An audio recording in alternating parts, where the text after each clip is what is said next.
കൂട്ടുകാരെ നമസ്കാരം. ഷെഫ് ജോർജിയുടെ ഒരു പുതിയ വീഡിയോയിലേക്ക് എല്ലാ കൂട്ടുകാർക്കും സ്വാഗതം. ഒരു കേറ്ററിംഗ് സ്റ്റൈലിൽ എങ്ങനെ രസം ഉണ്ടാക്കാം എന്നുള്ളതാണ് ഇന്നത്തെ വീഡിയോ.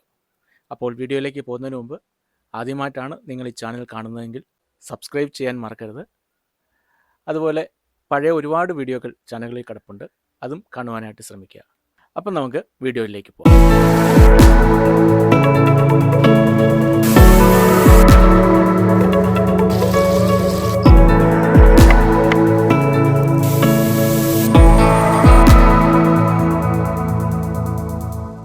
രസം തയ്യാറാക്കുവാനായി ചെറിയ മിക്സി ജാറിൽ ഒരു 5 കഷ്ണം വെളുത്തുള്ളി ചെറിയ ചെറിയ പീസുകളാക്കി ഇട്ട് കൊടുക്കാം.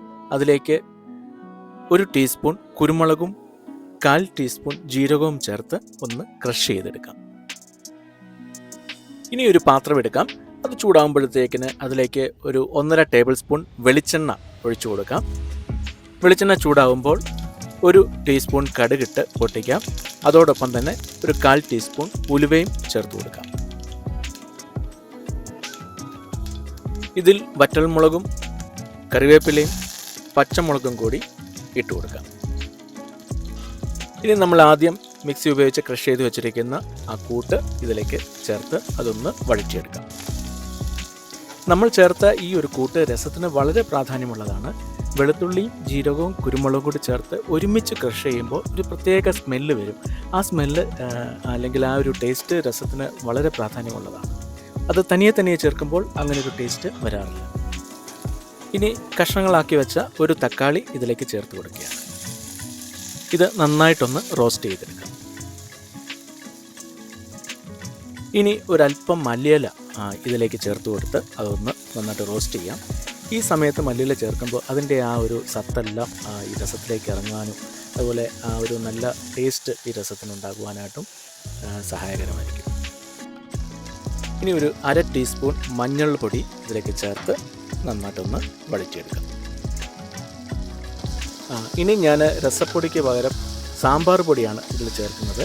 1 ടേബിൾ സ്പൂൺ സാമ്പാർ പൊടി ഇതിൽ ചേർക്കുന്നുണ്ട്. ഇത് നമ്മൾ തന്നെ തയ്യാറാക്കിയ സാമ്പാർ പൊടിയാണ്. സാമ്പാർ പൊടി എങ്ങനെ തയ്യാറാക്കാം എന്നുള്ള വീഡിയോ നേരത്തെ അപ്ലോഡ് ചെയ്തിട്ടുണ്ട്. അത് കണ്ടിട്ടില്ലാത്തവർ അത് കാണുവാനായിട്ട് ശ്രദ്ധിക്കുക. അതുപോലെ ഈ സാമ്പാർ പൊടിയിൽ നമ്മൾ കായം ചേർത്തിട്ടുണ്ടെങ്കിലും ഒരല്പം കായപ്പൊടിയും കൂടി ഇതിൻ്റെ ഒപ്പം ചേർത്ത് കൊടുക്കുകയാണ്. അത് രസത്തിന് കൂടുതൽ ടേസ്റ്റ് നൽകുവാനായിട്ട് സഹായകരമായിരിക്കും. ഇനി ഏകദേശം ഒരു 15 ഗ്രാമോളം തൂക്കമുള്ള വാളംപുളി വെള്ളത്തിലിട്ട് വെച്ചിരുന്നു. ആ വെള്ളം കൂടി ഇതിലേക്ക് ചേർത്ത് കൊടുക്കുകയാണ്.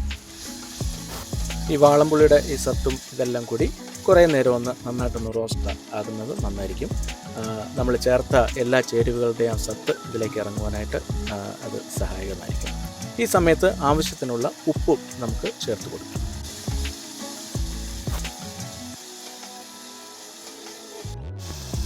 ഇനിയും ഇതിലേക്ക് വെള്ളം ചേർത്ത് കൊടുക്കാം. ഒരു 3 കപ്പോളം വെള്ളം ഇതിലേക്ക് ചേർത്ത് കൊടുക്കുന്നുണ്ട്.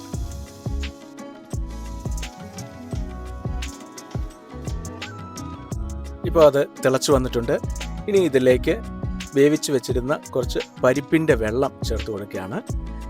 കേറ്ററിംഗ് സ്റ്റൈലിൽ ചെയ്യുമ്പോൾ എപ്പോഴും നമ്മൾ ഇതുപോലെ പരിപ്പിൻ്റെ വെള്ളം ചേർക്കാറുണ്ട്.